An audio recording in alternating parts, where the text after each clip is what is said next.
Boa noite a todos. Consegue me ouvir bem aí no fundo? Tá ótimo. É uma alegria muito grande estar aqui com vocês na noite de hoje. É uma grata surpresa chegar na Casa Espírita e poder apreciar uma peça de teatro espírita, vendo a arte aí fazendo parte da divulgação da doutrina, da divulgação dos pensamentos do nosso Mestre Jesus. Em especial também ver os jovens, né? Os jovens atuando aí, sendo protagonistas aí das atividades no Centro Espírita. Então, nosso parabéns aí mais uma vez para todos vocês. Iniciar aí agradecendo a casa pelo convite, que me oportunizou estar aqui na noite de hoje. Para mim é uma alegria em dobro estar aqui na Associação Espírita Chico Xavier, porque além de estar na Casa Espírita, eu também estou em São Bento do Sul, que é a minha terra natal. Também sou originário aqui dessa terra, estou aí aproveitando o dia de hoje, visitando meus pais também, passei o dia com eles. E já estou morando aí há mais de 25 anos em Joinville, mas sou filho aí de coração de São Bento do Sul. E o tema da noite de hoje, né, o tema A Prece, é um tema que várias vezes assume a tribuna das casas espíritas. É um tema já bastante debatido. Não só nas casas espíritas, mas a gente sempre encontra referências em outras escolas religiosas, em outras palestras, em livros, em várias meditações e reflexões acerca da doutrina espírita. Mas de que outra forma que nós conseguimos aprender alguma coisa se não é através da repetição? Repetimos o estudo, as lições, vamos colocando em prática. Às vezes nem colocamos tão em prática assim, e aí voltamos a repetir. Aí chega aqui alguém novamente falando sobre um tema que já nos é conhecido, mas pode ser que esses apontamentos da noite de hoje, e aqui fica o meu pedido, pode ser que tragam algo de novo, pode ser que tragam algumas informações que venham tocar o nosso íntimo, para que nós possamos fazer um uso mais intensivo, muitas vezes até um abuso, se pudermos usar essa palavra, dessa ferramenta tão preciosa que nós ganhamos, que é a prece, que é essa oportunidade que nós temos dessa conexão para com o alto.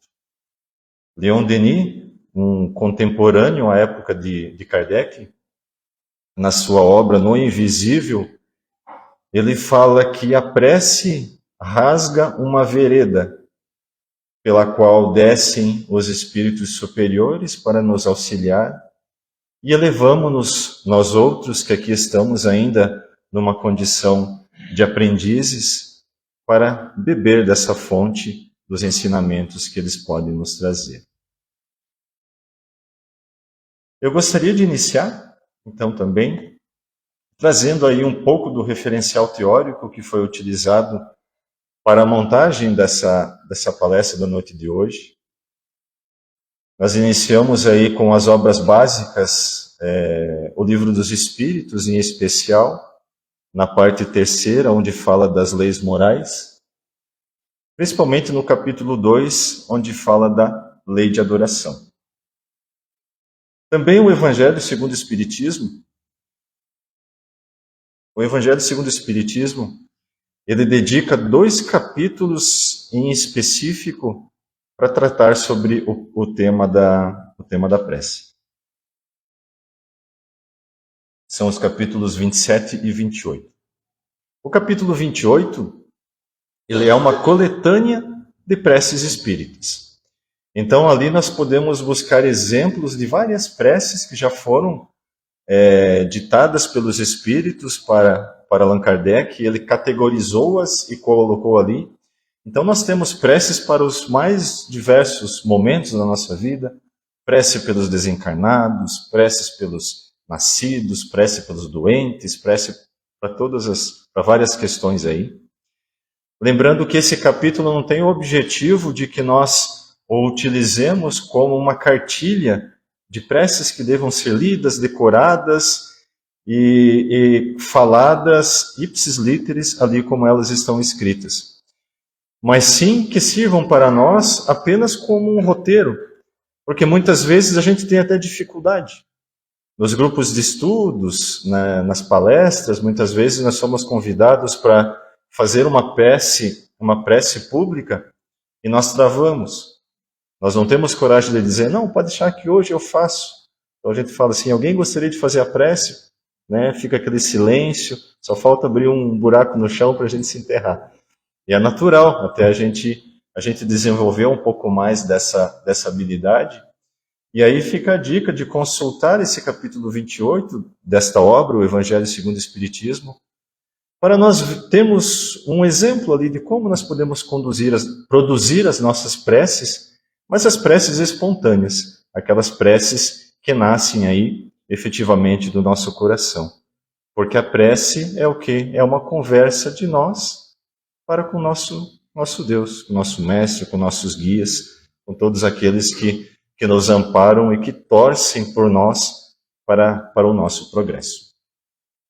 E no capítulo 27, que é o capítulo anterior a esse que eu comentei, intitulado A Prece, efetivamente, nós temos um local onde Allan Kardec fatia a prece para que de forma didática nós possamos refletir sobre vários pontos onde ela aborda.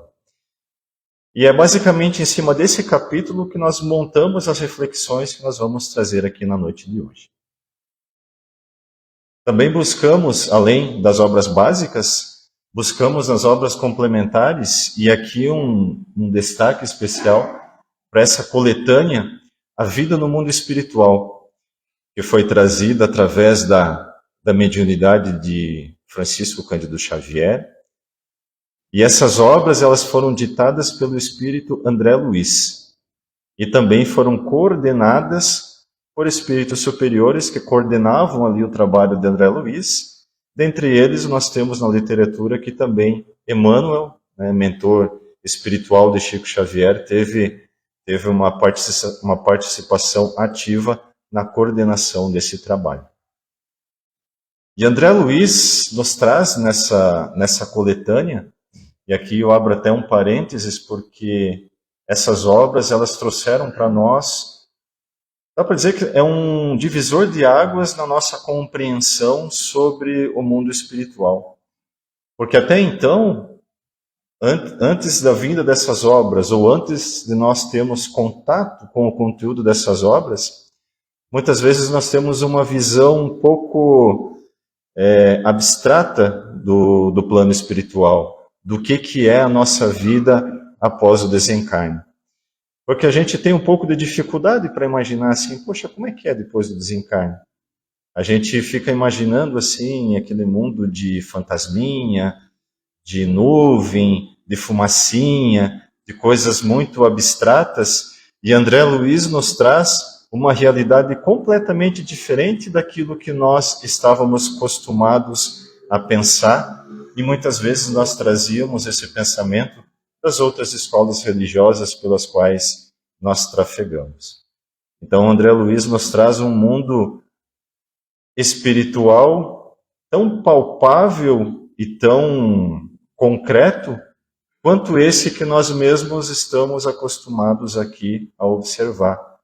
Tanto é que, nas reuniões mediúnicas, muitas vezes os espíritos chegam para uma comunicação com muita dificuldade para entender essa nova condição aonde eles se encontram, porque para eles tudo aquilo é tão natural, muitas vezes eles continuam vivendo nas casas onde eles estavam, continuam frequentando as indústrias onde eles trabalhavam, e não entendem por que as pessoas ali não conversam com ele, não os escutam, mas ele está sentindo fome, ele está sentindo sede, ele está sentindo medo, ele continua sentindo raiva, ele continua com todas as características que ele tinha enquanto estava encarnado.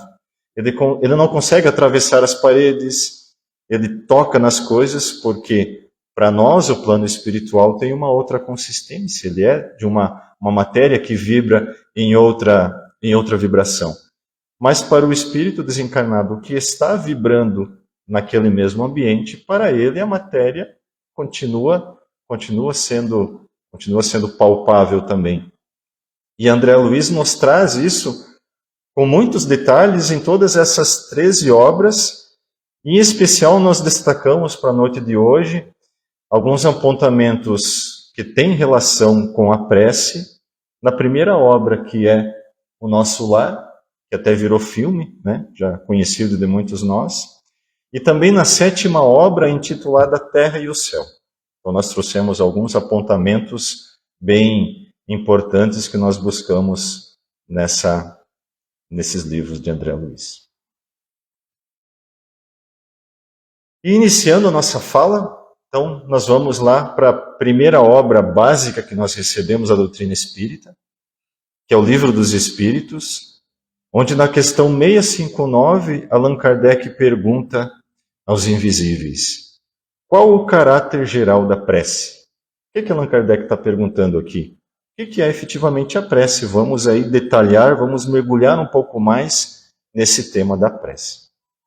E os Espíritos nos dizem: a prece é um ato de oração.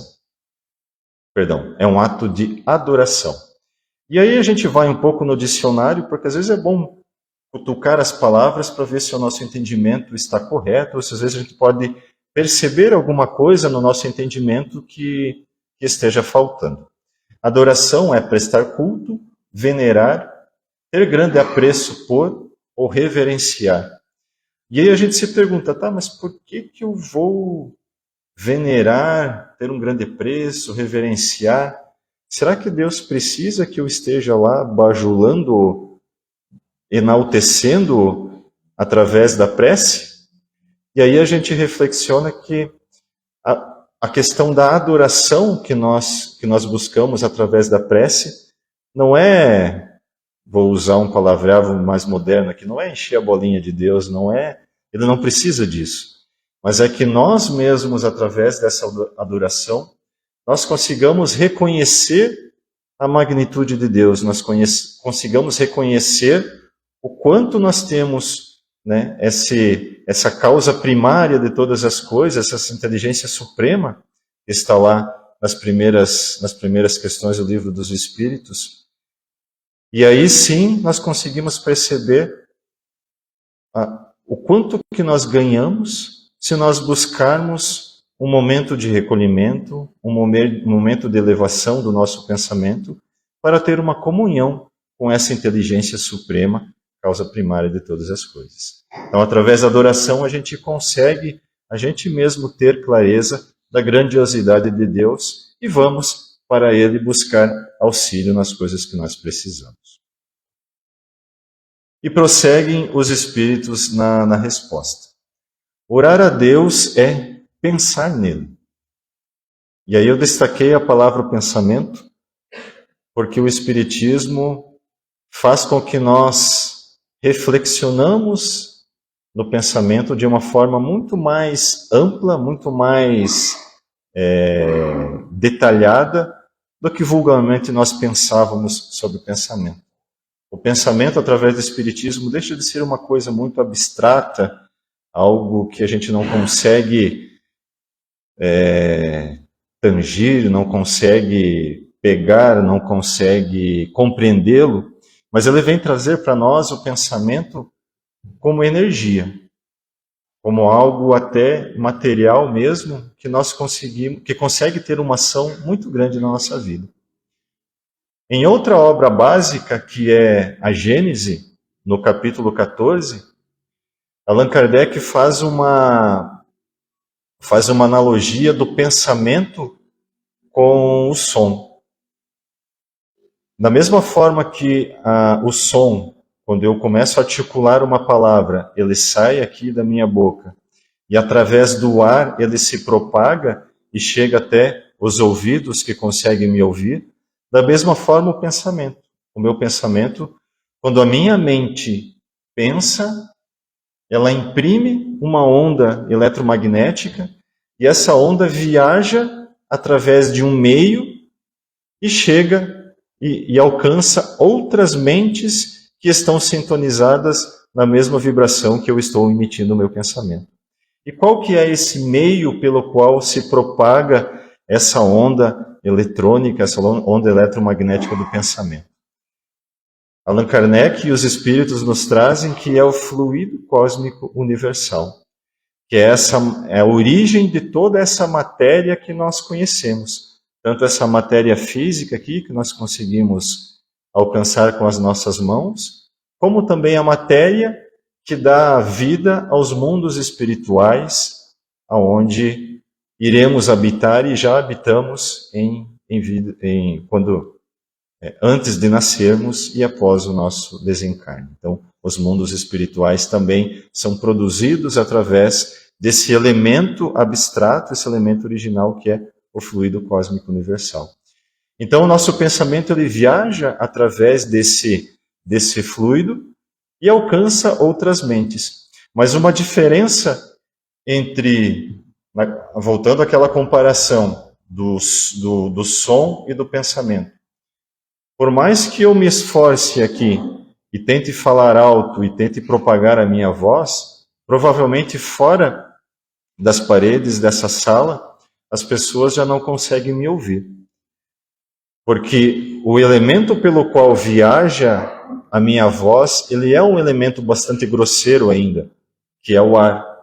Ele também oferece uma resistência grande para essa minha onda sonora que eu produzo.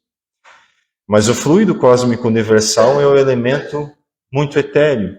Então o pensamento ele consegue viajar distâncias inimagináveis nesse meio, a tal ponto que eu pensando aqui, agora, em alguém que esteja em outro país, muitas vezes até em outro continente, aquela pessoa pode captar o meu pensamento e nesse momento eu começar a pensar em mim também. Já deve ter acontecido com vários de vocês que do nada, entre aspas, eu começo a pensar na Luciane. E daqui a pouco eu vejo no celular, a Luciane está mandando uma mensagem para mim, ou tá me ligando. Ou eu pensei em alguém e viro a esquina e dou de cara com aquela pessoa e ainda faço aquela brincadeira. Oh, não morre mais, eu estava pensando em ti agora. Mas o que aconteceu? Aquela pessoa, antes de mandar uma mensagem no WhatsApp para mim ou fazer uma ligação, ela pensou em mim. Poxa, eu preciso mandar uma mensagem para o Eloy. Começou a pensar no Eloy e eu, como era o destinatário desse pensamento, captei aquele pensamento que veio, e esse pensamento não veio do nada. Esse pensamento veio viajando através do fluido cósmico universal, sintonizou com a minha mente e nós entramos em um meio de comunicação. E é através dessa reflexão que o Espiritismo nos traz de uma forma bastante clara, que nós entendemos também o ato de orar, o ato da prece. Então, orar a Deus é pensar nele, é aproximar-se dele. Então, dessa forma, nós conseguimos que duas mentes se aproximem, não fisicamente, mas que elas estejam em um túnel de comunicação e possam, então, estabelecer essa comunicação. E prosseguem ainda na resposta da questão 659, os Espíritos dizendo que, através desse nosso pensamento, através desse túnel de comunicação que nós fazemos com Deus, 3 coisas nós podemos nos propor por meio da prece: louvar, pedir e agradecer. Louvar e pedir, muito mais pedir do que louvar, a gente já faz aí com bastante maestria, né? A gente não precisa de muito para estabelecer essa conexão e pedir ajuda para alguma coisa. Mas também a gente aprende que nós podemos e devemos agradecer. Agradecer também através da prece. Muitas vezes eu nem preciso estar em condições eu não preciso pedir nada. Eu posso, em algum momento, simplesmente estabelecer essa comunicação e dizer, puxa Deus, valeu. Poxa, como foi bom receber o convite para estar aqui no Chico Xavier e poder fazer essa prece. E fazer essa palestra. E tantas outras oportunidades que nós podemos agradecer aí através da prece. Sabendo já o que é a prece, segundo o ensinamento dos Espíritos,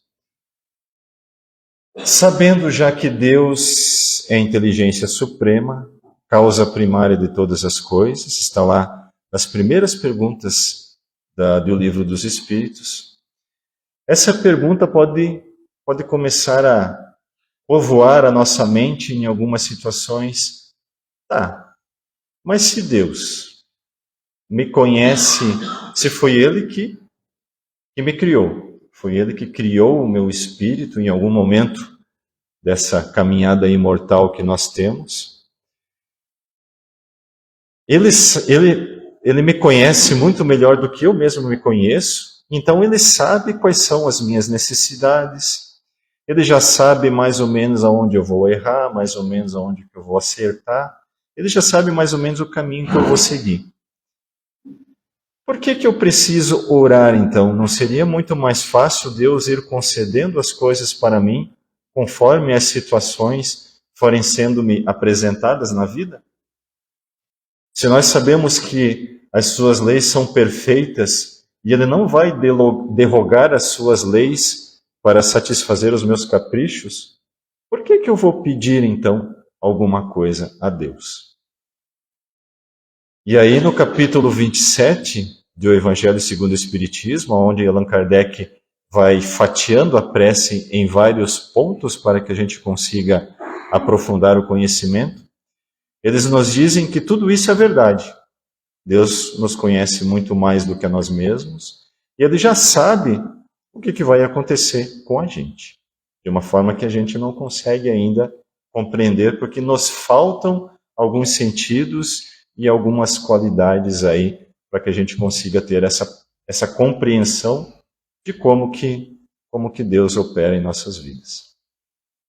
Mas eles nos dizem que entre Deus saber de tudo isso, entre Deus não derrogar as suas leis para satisfazer os nossos caprichos, e eu nada puder fazer por mim, que eu nada puder fazer entre escolher entre o caminho A e o caminho B, há uma grande diferença.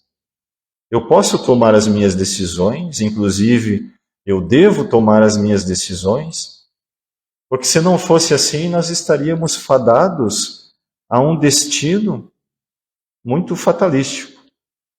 Então eu não precisaria fazer nada, efetivamente. Eu poderia deixar apenas, como diz a música lá, a vida me levar, a vida leva eu, e as coisas iam acontecendo.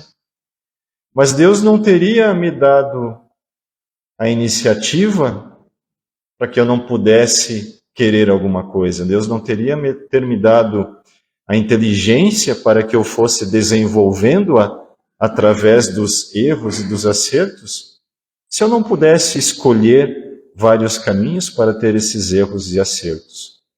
Nós somos co-criadores com Deus. Ele já sabe qual é o caminho que nós vamos seguir, mas Ele deixa a nós a decisão de tomarmos ali o destino. É como se nós fôssemos assim, nós já temos um GPS apontando qual é o caminho. Mas esse GPS aí está errado. Eu sei que aqui em São Bento vai ser mais rápido ir por aqui do que por aqui. E eu pego o caminho errado porque eu imagino que o GPS está errado. E o que acontece? A probabilidade de eu ficar triste porque eu fiquei mais tempo parado no trânsito do que ter ido pelo caminho que o GPS apontava é muito grande.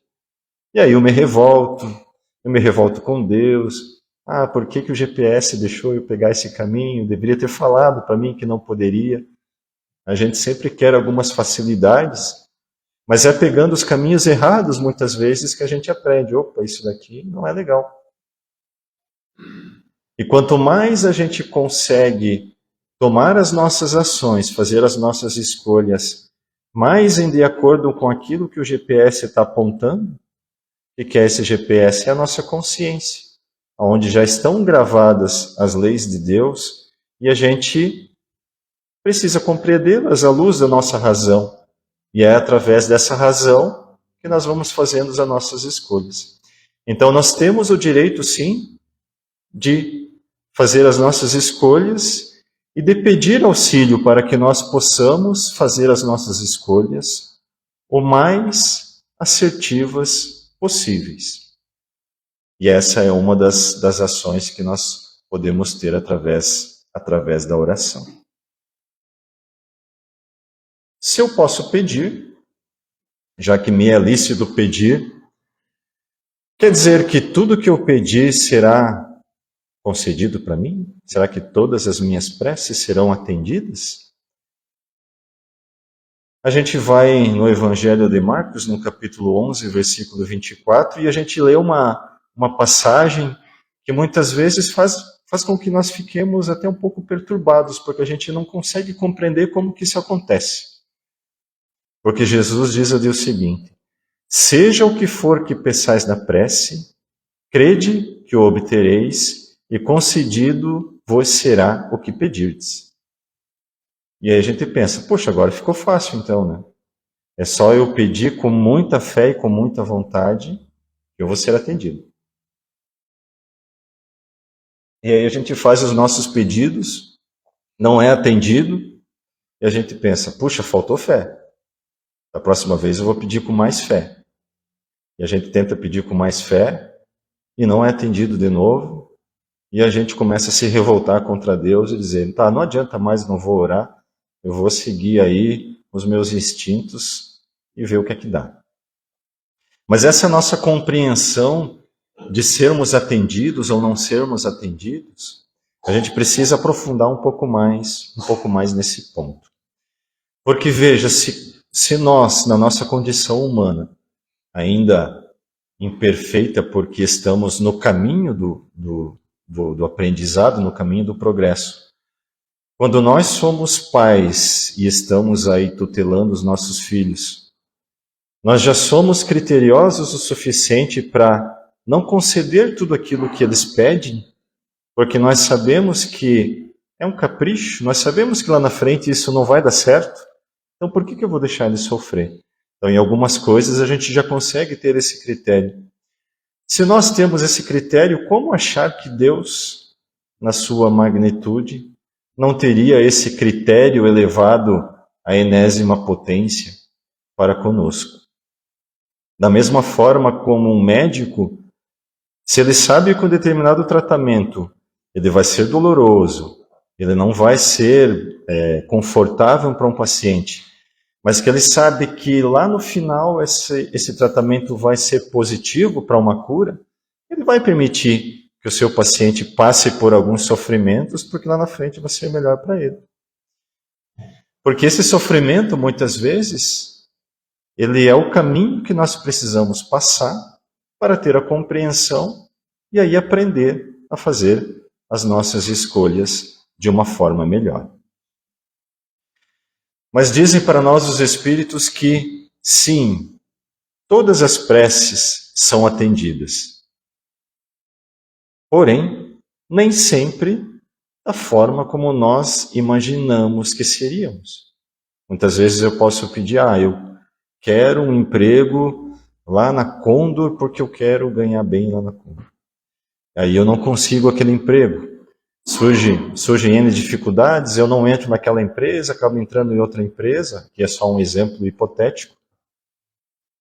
E eu penso, puxa, mas por que eu não ganhei aquele emprego? E depois que eu trilho um outro caminho, passo por alguns sofrimentos, eu percebo, puxa, se lá atrás eu já tivesse conseguido aquilo que eu tanto gostaria, eu teria perdido isso e aquilo. E talvez aquilo que eu quis lá atrás era o que eu queria naquele momento, mas não é mais o que eu quero hoje, porque o caminho que eu fiz já foi um caminho completamente diferente. E aí eu gosto de trazer um exemplo que todos nós já passamos, uns há menos tempo, outros há mais tempo, como é o meu caso, um pouco mais tempo. quando nós estávamos nos bancos da escola, e a professora chega aquele dia e diz assim: guardem todos os seus materiais, deixem em cima da mesa só uma folha de papel em branco e uma caneta. Aí o aluno pensa: agora caiu a casa mesmo, né? Agora chegou o dia da prova, eu tô lascado, né? O que acontece geralmente numa situação dessa? Os alunos todos se recolhem silenciosamente, em prece, começam a fazer as suas orações, só que não, né? Eles só faltam tirar a roupa da professora e tentar, de alguma forma, fazer com que ela desista daquela ideia, na visão deles, absurda. Olha, vai fazer uma prova hoje, em plena segunda-feira, nem acordei direito, como é que vai fazer uma prova?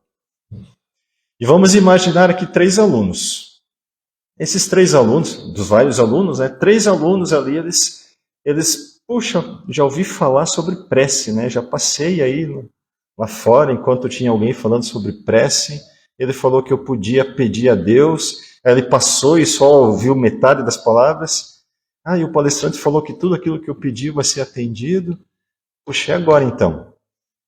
Deus, como o Senhor sabe, a casa caiu, eu não vou me dar bem nessa prova, mas o Senhor podia fazer com que a professora desistisse de fazer a prova e, sei lá, remarcasse para a semana que vem, porque eu prometo, e nós somos habilidosos em negociar com Deus, né?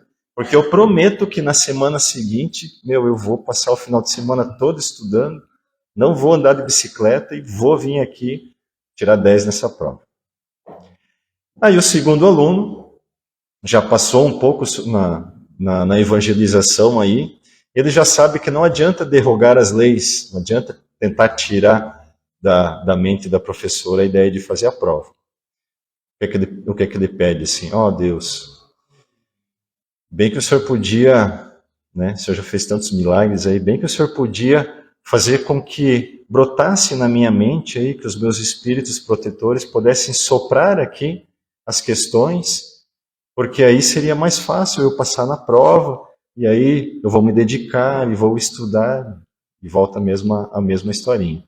Não pediu para tirar a prova da frente dele, só pediu o apoio assim, né, para produzir esse milagre. Eu não estudei, mas traz aí a informação para minha cabeça.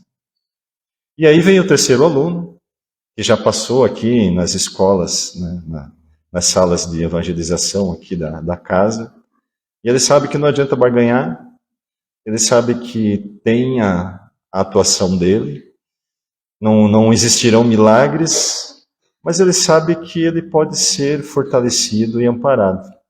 Aí ele faz a seguinte prece: Deus, bem que o Senhor podia me tranquilizar para que eu possa recordar dos meus ensinos, para que eu possa recordar aquilo que eu estudei, ou recordar aquilo que o professor falou, e muitas vezes eu captei, mas talvez não ficou tão bem gravado, mas que eu possa ter tranquilidade para conseguir revisitar isso na minha memória, e que eu consiga fazer a prova da melhor forma possível. Qual dessas 3 preces, vamos lembrar aqui o que os Espíritos nos ensinam? Todas elas serão atendidas. Nenhuma prece é largada, nenhuma prece se perde aí na vastidão do espaço. Mas qual dela vai ser atendida mais próxima dos propósitos daquela pessoa que fez a rogativa? Qual desses 3 alunos que vai ficar mais feliz com o resultado da sua rogativa? Não é aquele que tentou derrogar leis nem produzir milagres. É aquele que pediu fortalecimento para passar aí sobre as suas dificuldades.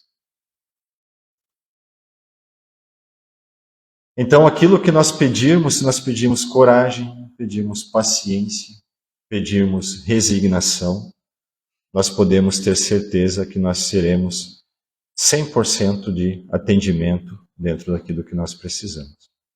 É claro que isso daqui são exemplos, né? Isso daqui não é para ser. A gente precisa aprender a tirar o espírito da letra e não tentar fazer uma interpretação das letras efetivamente.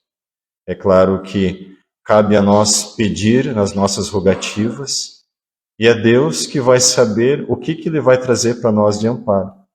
Muitas vezes pode existir a produção de um milagre aos nossos olhos, mas não necessariamente a derrogação de algumas leis, mas sim a ação de Deus de acordo com as nossas necessidades e os nossos méritos, que as nossas benesses podem ser concedidas. E aí vale a máxima, né? Ajuda-te, que o céu te ajudará também. Mas quem ouve as preces que eu faço? Será que é Deus que ouve efetivamente? Será que é Jesus? Será que é o meu anjo da guarda, meu espírito protetor? Será que não é ninguém, é alguma coisa aí no universo que ouve? Como que isso funciona? E aí nós vamos lá na obra Nosso Lar. Quando André Luiz estava conhecendo a colônia espiritual onde ele foi acolhido após o seu desencarne, o benfeitor Lísias estava mostrando a organização daquela cidade espiritual e ele apresenta para André Luiz, esse é o Ministério da Reencarnação, esse é o Ministério do Socorro, esse é não sei o quê, esse é o Ministério do Auxílio. O Ministério do Auxílio, aqui no Ministério do Auxílio, dentre outras atividades, é feito a escuta das preces que são dirigidas ao nosso lar, que são dirigidas aos benfeitores, que são dirigidos aos espíritos que aqui estão, as preces que promanam aí das proximidades dessa cidade espiritual. Então, realmente, lá nós temos espíritos que batem o seu ponto, tem lá o seu horário de trabalho, não muito diferente do que nós temos aqui, lembrando que aqui é uma cópia imperfeita daquilo que eles possuem lá. Então lá tem pessoas, tem espíritos, cujo trabalho deles é ouvir as preces, as rogativas que nós fazemos. Algumas preces podem ser atendidas de pronto, elas são, digamos, situações mais fáceis, né? Através de um passe, através de um fortalecimento, uma mentalização, alguma coisa assim. Porém, uma outra atividade também acontece nesse Ministério do Auxílio, que é a análise de algumas rogativas mais complexas, que elas não podem ser atendidas de pronto. Prontamente pode ser mandado um amparo, um fortalecimento, uma tranquilidade, mas vamos retornar aquilo que nós estudamos, que todas as nossas rogativas são atendidas. E casos muito complexos são levados para um conjunto de espíritos especializados em socorros espirituais, onde eles vão estudar esses casos e muitas vezes organizar uma caravana para que eles possam vir aqui na Terra atender aos nossos pedidos. E um exemplo desse nós temos nesse livro Entre a Terra e o Céu. Essa obra, ela inicia com a prece de uma adolescente, de uma menina que está sozinha no seu quarto à noite, pedindo para que a sua mãe desencarnada venha auxiliar um problema muito sério que eles estão tendo na família deles. Após o desencarne da mãe, o seu pai casou novamente e ela, o irmãozinho, e a sua madrasta está passando por um problema psicológico muito sério. E aquilo está trazendo uma dificuldade muito grande para aquele núcleo familiar. E ela faz uma prece de uma adolescente, uma prece muito ungida de vontade, de amor para auxiliar aquela mãe, a sua madrasta. E ela pede então, e para quem que ela pede? Para aquela figura a figura materna que ela tem, de amparo, de auxílio, de fortalecimento. Ela vai para o colo da mãe dela, ou tenta ir para o colo da mãe dela, através da prece. E chega então no Ministério do Auxílio a prece dessa menina. Eles percebem que essa prece não vai poder ser atendida de uma forma tão rápida, passam para aquele grupo de espíritos que vão estudar o caso. E aí, após esse caso estudado, demandam uma caravana de benfeitores que vão auxiliar aquela menina. E essa passagem está num capítulo intitulado A Prece Refratada. Mas por que a prece refratada? Porque essa menina, essa criança, ela não sabia que a mãezinha dela desencarnada não estava em condições de atender a sua rogativa. Porque a sua mãe desencarnada era a obsessora da sua madrasta que estava passando por aquele processo. Ela não estava aceitando o fato de ter um outro coração feminino chefiando aquela organização familiar. E não só isso, outras questões, porque as nossas vidas se entrelaçam a perder dos séculos aí, né? E aí, então, a espiritualidade compreende a dificuldade, mas por que a prece refratada, voltando ao título?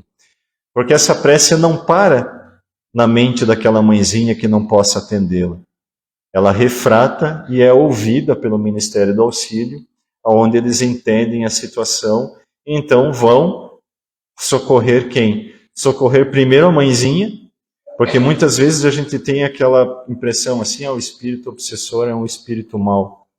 Não, é um irmão nosso, doente, igual a nós, muitas vezes, que também está em sofrimento, e muitas vezes fomos nós que colocamos ele naquela condição de sofrimento. Então eles vão amparar esse espírito que está ali obsediando, para que através do amparo desse espírito possa amparar também a madrasta, o irmão, o pai e a própria menina, e então restabelecer todo o amparo daquela família.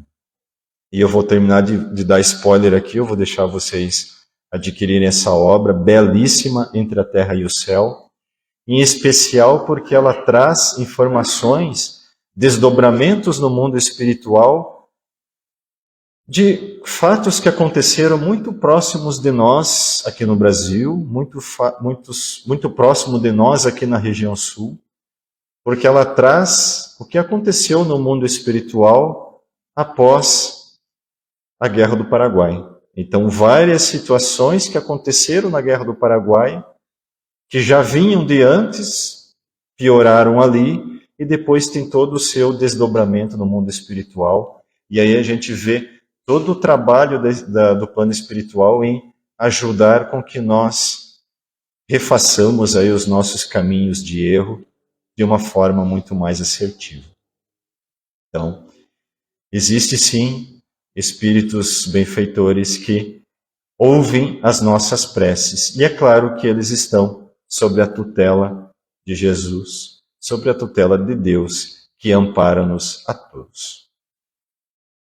E por fim, já caminhando aí para os minutos finais, a gente já sabe o que é a prece, que nós podemos pedir, que nós seremos atendidos, muitas vezes não da forma como gostaríamos, mas seremos atendidos.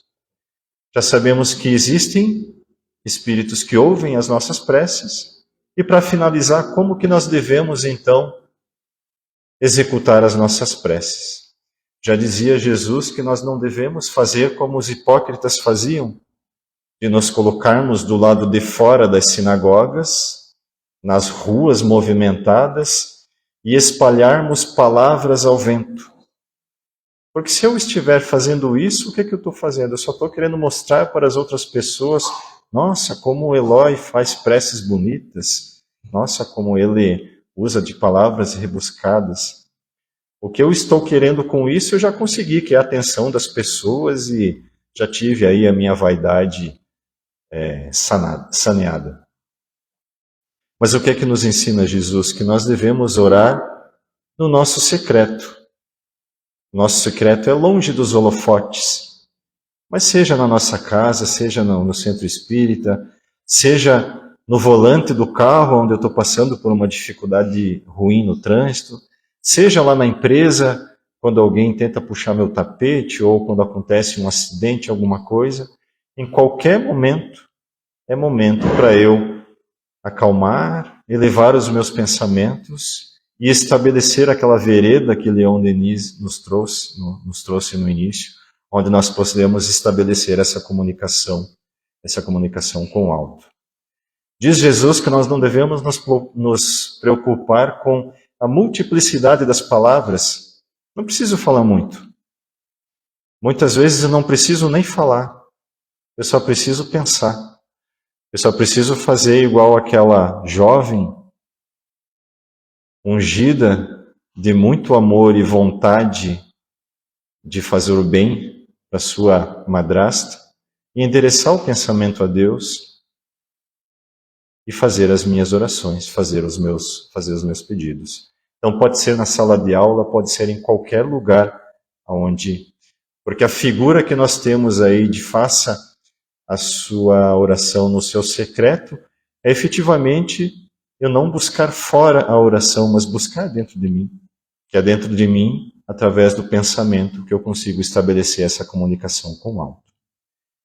E finalizando, recordando aquilo que nós já vimos brevemente no início, que nós podemos pedir, sim, podemos pedir aquilo que nós precisamos, louvar a Deus, né? Reconhecer aí a sua autoridade perante a nós e o seu poder, e principalmente agradecer. Agradecer por tudo aquilo que nós recebemos, agradecer pelo abraço de um filho, pelo restabelecimento da saúde de um ente querido, qualquer coisa, um emprego, um carro, sei lá, qualquer coisa que fez brotar dentro de mim uma felicidade e eu fiquei feliz por aquilo, por mais que seja algo material, que eu seja grato. Que eu seja grato a Deus por ter conseguido isso. E é também com essas lindas mãozinhas postas aqui que eu me despeço na noite de hoje, agradecendo mais uma vez a oportunidade pela casa, agradecendo pela presença de todos vocês e pelo fato de estarem aqui ouvindo um pouco mais daquilo que nós trouxemos. E um desejo muito grande de que, assim como foi importante para mim estudar todos esses tópicos, essas obras, esses capítulos que eu já citei, porque isso fez com que eu olhasse de forma diferente para as preces que eu muitas vezes não estava fazendo ou que eu fazia meia boca. Que isso também possa ter tocado os corações de vocês para que nós todos possamos fazer bom uso dessa ferramenta que nós recebemos. Muita paz a todos, que o Mestre Jesus nos acompanhe hoje e sempre. Que assim seja.